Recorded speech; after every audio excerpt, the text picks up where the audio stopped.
नमस्कार, रफ्तार मीडिया में आपका स्वागत है। आपके साथ मैं रीना झाबालियान। खबरों का रुख करेंगे, लेकिन उससे पहले एक नजर डालते हैं इस वक्त की हेडलाइंस पर। ऋषिकेश में चारधाम यात्रा पंजीकरण की व्यवस्थाओं का सीएम धामी ने लिया जायजा। अधिकारियों को मुख्यमंत्री की 2 टूक यात्रा के दौरान तीर्थ यात्रियों को ना हो कोई परेशानी। बद्री केदारनाथ मंदिर समिति में अध्यक्ष पद खाली। नई ताजपोशी को लेकर कांग्रेस उठा रही सवाल। अध्यक्ष न होने से चारधाम यात्रा हो सकती है प्रभावित। उधम सिंह नगर में खेती की मिट्टी की होगी जांच। कृषि मंत्री गणेश जोशी ने क्षेत्रीय मिट्टी परीक्षण लैब का किया लोकार्पण। 15 किसानों को बांटे मृदा स्वास्थ्य कार्ड। उत्तराखंड में साइबर अपराध पर लगेगी लगाम। आईजी रिद्धिम अग्रवाल बोली, साइबर कमांडो को दी जा रही ट्रेनिंग, लोगों को किया जा रहा साइबर क्राइम के खिलाफ जागरूक। और चलिए बुलेटिन की शुरुआत कर लेते हैं। ऋषिकेश पहुंचे सीएम धामी ने गंगा कॉरिडोर परियोजना कार्यक्रम से पहले ट्रांजिट कैंप का औचक निरीक्षण किया। इस दौरान मुख्यमंत्री ने चारधाम यात्रा पंजीकरण की व्यवस्थाओं का जायजा लिया और इसके साथ ही सीएम धामी ने पंजीकरण प्रक्रिया, चिकित्सा सहायता, प्रतीक्षा कक्ष और अन्य सुविधाओं की तैयारियों को लेकर समीक्षा भी की। सीएम धामी ने अधिकारियों को सख्त निर्देश देते हुए कहा कि यात्रा के दौरान तीर्थयात्रियों को किसी भी तरह की असुविधा नहीं होनी चाहिए, क्योंकि चारधाम यात्रा को सुगम, सुरक्षित और दिव्य बनाना डबल इंजन सरकार की सर्वोच्च प्राथमिकता है। वहीं चारधाम यात्रा को लेकर गढ़वाल मंडल विकास निगम की तैयारियां भी लगभग पूरी हो चुकी हैं। मौजूदा अपडेट की बात करें तो 8.1 करोड़ की एडवांस बुकिंग जीएमवीएन को मिल चुकी है। वहीं यात्रियों की सहूलियत के लिए जीएमवीएन की तरफ से अतिरिक्त स्टाफ की तैनाती भी की गई है। जीएमवीएन के मैनेजिंग डायरेक्टर विशाल मिश्रा ने बताया कि इस साल बड़ी संख्या में श्रद्धालु चारधाम पहुंचेंगे। देखिए, चारधाम यात्राओं की तैयारी के संदर्भ में हमारे जितने गेस्ट हाउसेस थे उनका रिपेयर वर्क जो माइनर था वो हम लोगों ने करा लिया है। 1-2 जगह काम चल रहा है, वो अगले 2 से 3 दिन में पूरा हो जाएगा। इसके अलावा लगभग 8.1 करोड़ की हमारी बुकिंग हो चुकी है, एडवांस बुकिंग है। और ये बुकिंग जो है वो हमारी 1 सितंबर तक की बुकिंग हो चुकी है। मतलब एडवांस में हर महीने हम लोग अगले 1 महीने की, जैसे 1 मई को हम अक्टूबर की भी बुकिंग ओपन कर देंगे। तो देखा जाए तो पिछली बार से काफ़ी ज़्यादा उत्साह और एक इंथुजियास्म जो है वो लोगों के अंदर देखा जा रहा है और हमारी टीम भी पूरी तरीके से तैयार है। कांग्रेस ने उत्तराखंड में चारधाम यात्रा शुरू होने से पहले बद्रीनाथ केदारनाथ मंदिर समिति की अध्यक्ष की नियुक्ति न होने पर सवाल खड़े किए हैं। 30 अप्रैल से शुरू होने वाली चारधाम यात्रा के लिए तैयारियों में देरी और बीकेटीसी अध्यक्ष की कुर्सी खाली रहना चिंताजनक बताया है। देखिए खास रिपोर्ट। 30 अप्रैल से चारधाम यात्रा शुरू होने जा रही है, लेकिन बद्रीनाथ केदारनाथ मंदिर समिति में अध्यक्ष की कुर्सी अब तक खाली है। अभी तक नए अध्यक्ष की ताजपोशी नहीं हो पाई है। बता दें कि बीकेटीसी के अधीन बद्री केदार समेत 47 मंदिर हैं। इन मंदिरों में दर्शन, पूजा पाठ समेत अन्य व्यवस्था बीकेटीसी संचालित करती है। साल 1939 में अंग्रेजों के समय गठित बीकेटीसी में अध्यक्ष प्रदेश सरकार नामित करती है। वहीं निवर्तमान अध्यक्ष अजेंद्र जे का 3 साल का कार्यकाल 7 जनवरी को पूरा हो चुका है, लेकिन अभी तक नए अध्यक्ष का ऐलान नहीं किया गया, जिसे लेकर कांग्रेस ने सवाल उठाए हैं। कांग्रेस प्रदेश अध्यक्ष करण माहरा का कहना है कि चारधाम यात्रा से ठीक पहले तक बद्रीनाथ केदारनाथ मंदिर समिति का अध्यक्ष न मिलना बताता है कि यात्रा को लेकर सरकार कितनी गंभीर है। उन्होंने कहा कि कांग्रेस का एक दल भेजा है जो यात्रा तैयारियों की समीक्षा कर रहा है और जल्द ही इसकी रिपोर्ट सामने रखी जाएगी। चारधाम यात्रा हो रही जिसमें बद्री केदार की समिति है बीकेटीसी, उसका अध्यक्ष ना मिलना ये साबित करता है कि कितना सीरियस सरकार चारधाम यात्रा को लेकर है। और मैंने जैसा कि जिक्र किया कि जब मैं पद यात्रा कर रहा था हरिद्वार से केदारनाथ तक की, उस यात्रा में सोनप्रयाग में बादल फटा था। अब वो रोड 1 साल से अभी तक वो रूट, वो रास्ता ठीक नहीं हुआ है। तो जब सोनप्रयाग का मार्ग ही ठीक नहीं हुआ है तो क्या तैयारियां सरकार की होंगी, समझा सकता है। कांग्रेस अपने एक दल को भेज रही है जो इसकी समीक्षा कर रही है और जल्दी आप सबको जो हकीकत होगी उसकी रिपोर्ट। वहीं बीजेपी कांग्रेस पर यात्रा को प्रभावित करने का आरोप लगा रही है। बीजेपी प्रदेश अध्यक्ष महेंद्र भट्ट ने कहा कि कांग्रेस ने पिछली बार भी यात्रा किसी तरह प्रभावित करने का काम किया था और अब इसी षड्यंत्र के तहत कांग्रेस काम कर रही है। कांग्रेस ने पिछली बार भी यात्रा को प्रभावित करने का काम किया है। इस बार भी इस प्रकार के भ्रम के जाल को बनाकर यहाँ के जो यात्रा सीजन का जो उद्यम है उस पर प्रश्न खड़ा करने का काम कर रहे हैं। और मैं इस बात को इसलिए भी कहता हूँ कि पिछली बार भी यात्रा समय जिस प्रकार के हथकंडे यात्रा प्रभावित करने कांग्रेस द्वारा किए गए उसका एक षड्यंत्र है, लेकिन ये षड्यंत्र उत्तराखंड की जनता उनका नाकाम करेगी। यात्रा भव्य होगी, यात्रा सुलभ होगी और एक एक व्यक्ति को जो भारत देवभूमि के अंदर आएगा उसके सम्मान करने की चिंता इस सरकार की द्वारा की। कांग्रेस बीकेटीसी अध्यक्ष चारधाम यात्रा की तैयारियों को लेकर अभी से सरकार को घेरने का काम कर रही है, तो वहीं बीजेपी कांग्रेस पर यात्रा को प्रभावित करने का आरोप लगा रही है। ऐसे में देखना होगा कि चारधाम यात्रा के दौरान यात्रियों को आखिर कितनी सुविधा मिलती है।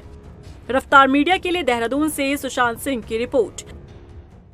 उधम सिंह नगर पहुंचे कृषि मंत्री गणेश जोशी ने कृषि विभाग की नवनिर्मित क्षेत्रीय मृदा परीक्षण प्रयोगशाला और कार्यालय का लोकार्पण किया।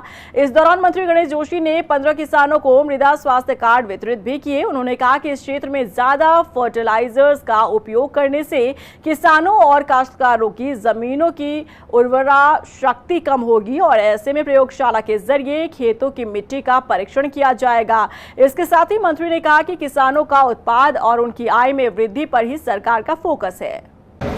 विदुपुर में आज हमारी जो नई सॉइल टेस्टिंग लैब है उसका लोकार्पण मेरे द्वारा किया गया है, क्योंकि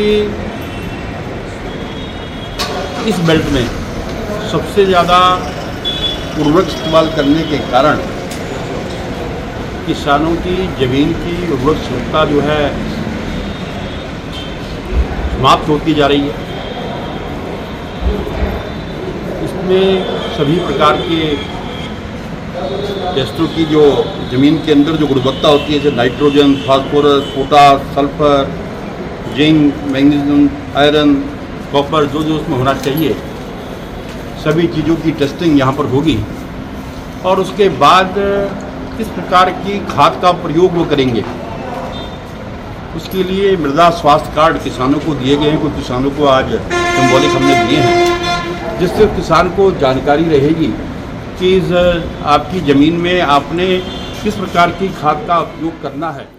देहरादून शहर के चंद्रनगर में बने अवैध मछली तालाबों को ध्वस्त किया गया है। नगर निगम और मत्स्य पालन विभाग की टीम ने मौके पर जाकर 4 तालाब को ध्वस्त करते हुए मछली पालन करने वाले के खिलाफ मुकदमा की तैयारी की है। बता दें कि इस तालाबों में प्रतिबंधित थाई मांगुर मछली का पालन किया जा रहा था, जिसे खाने से कैंसर तक की बीमारी हो सकती है। अज्ञात बीमारी के कारण मछलियों की मौत होने और क्षेत्र में दुर्गंध फैलने से अवैध तालाब का भंडाफोड़ हुआ।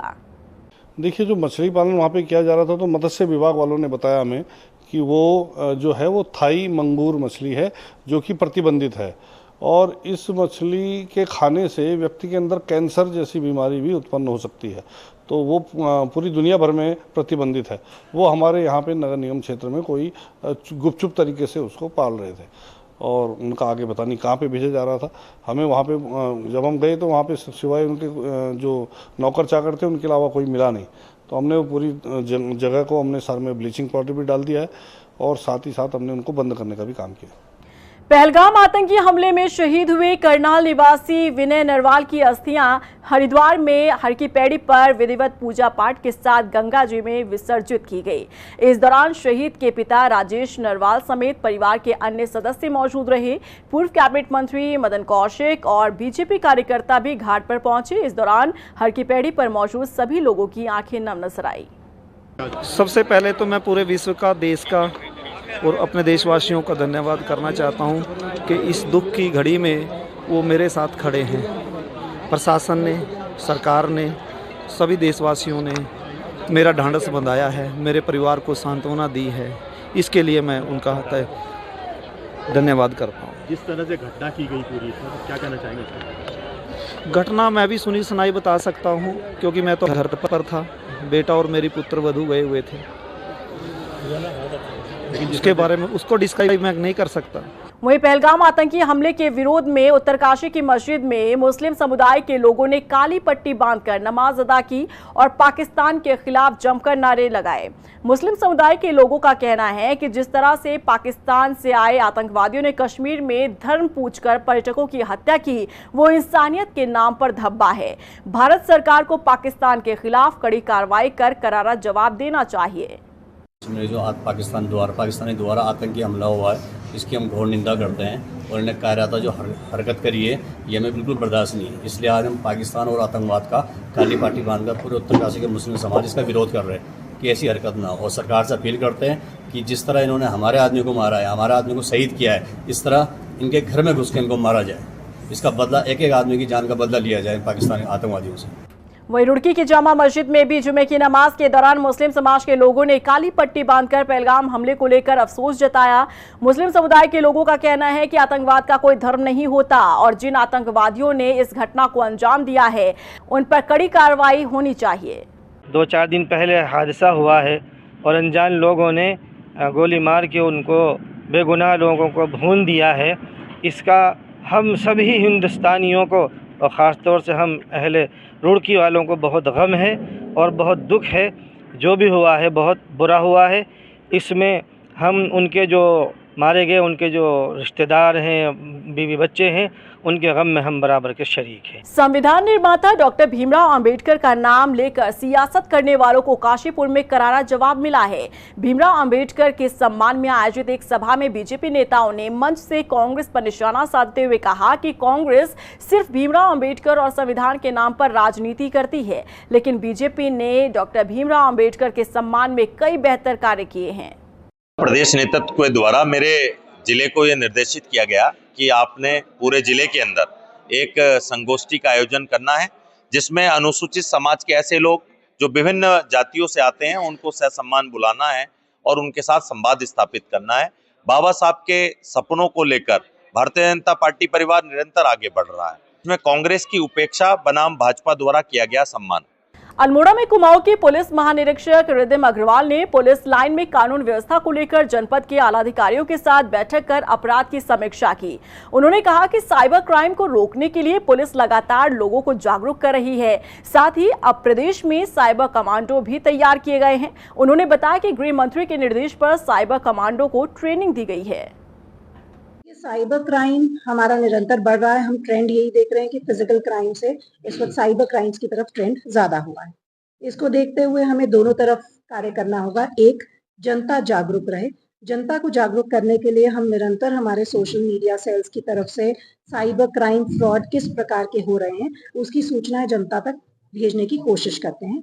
यही आग्रह रहेगा कि अल्मोड़ा पुलिस का रेंज का जो फेसबुक पेजेस हैं, इंस्टाग्राम के वीडियोस हैं, उनको जनता निरंतर देखे और समझे किस प्रकार से साइबर क्राइम हो रहा है। साथ ही साथ पुलिस कर्मियों का प्रशिक्षण, हमारा प्रयास रहेगा कि हर कर्मी साइबर क्राइम में ट्रेंड हो, जिससे कि धीरे धीरे अगर कोई विक्टिम आता है, शिकायतकर्ता आता है, तो हम वहीं पर उसकी समस्या का समाधान कर सके। वहीं मंगलौर में अवैध अतिक्रमण पर प्रशासन का पीला पंजा चला है। दरअसल चारधाम यात्रा को लेकर अब मंगलौर नगरपालिका परिषद एक्शन मोड में आ चुका है, जिसके चलते Mangalore national highway service road पर अवैध अतिक्रमण को हटाया गया ताकि यातायात में कोई परेशानी ना हो सके। और इसके साथ ही अतिक्रमणकारियों को सख्त निर्देश दिए गए कि अगर फिर से अतिक्रमण किया गया तो मुकदमा दर्ज किया जाएगा।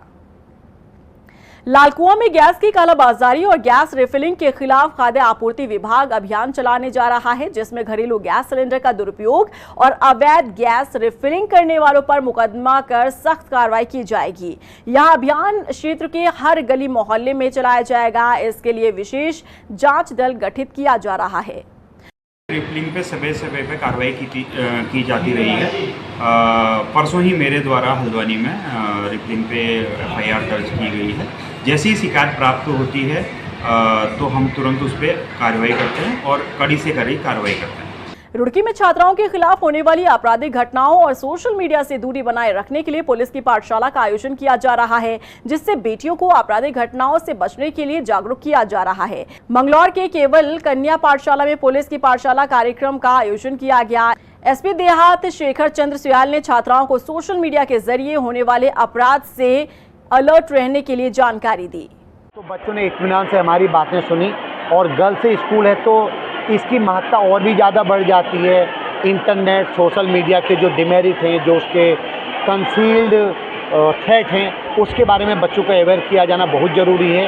और मैं समझता हूँ पिछले 1 घंटे बच्चों ने अच्छे से उसको सुना और बच्चे उसमें मनन करेंगे और एक अच्छा रिजल्ट हमको मिलेगा। पौड़ी में स्कूल के बच्चों को लेकर जा रही वैन दुर्घटनाग्रस्त हो गई। इस हादसे में 8 से 9 बच्चे घायल हो गए, जिन्हें 20 अस्पताल में भर्ती करवाया गया। वहीं एक बच्चे की हालत गंभीर बताई जा रही है। मौके पर पहुंची पुलिस टीम मामले की जांच में जुटी है। दिनेशपुर के पंचानपुर गांव में गेहूं कटाई के बाद किसान द्वारा लगाई गई आग आसपास के 13.5 एकड़ खेत में फैल गई। गनीमत ये रही कि किसानों ने कुछ दिन पहले ही गेहूं की फसल काट ली थी, सिर्फ केवल चारा ही बचा था। लेकिन आग की चपेट में आने से आसपास के कई किसानों की सब्जी की फसल, फलदार वृक्षों को नुकसान पहुंचा है। वहीं मौके पर पहुंची दमकल की टीम ने कड़ी मशक्कत के बाद आग पर काबू पाया। और इसी के साथ फिलहाल इस बुलेटिन में बस इतना ही, लेकिन चलते चलते एक नजर डालते हैं इस वक्त की हेडलाइंस पर। ऋषिकेश में 4 धाम यात्रा पंजीकरण की व्यवस्थाओं का सीएम धामी ने लिया जायजा। अधिकारियों को मुख्यमंत्री की 2 टूक यात्रा के दौरान तीर्थ यात्रियों को ना हो कोई परेशानी। बद्री केदारनाथ मंदिर समिति में अध्यक्ष पद खाली, नई ताजपोशी को लेकर कांग्रेस उठा रही सवाल। अध्यक्ष न होने से 4 धाम यात्रा हो सकती है प्रभावित। उधम सिंह नगर में खेती की मिट्टी की होगी जांच। कृषि मंत्री गणेश जोशी ने क्षेत्रीय मिट्टी परीक्षण लैब का किया लोकार्पण। 15 किसानों को बांटे मृदा स्वास्थ्य कार्ड। उत्तराखंड में साइबर अपराध पर लगेगी लगाम। आईजी रिद्धिम अग्रवाल बोली, साइबर कमांडो को दी जा रही ट्रेनिंग, लोगों को किया जा रहा साइबर क्राइम के खिलाफ जागरूक।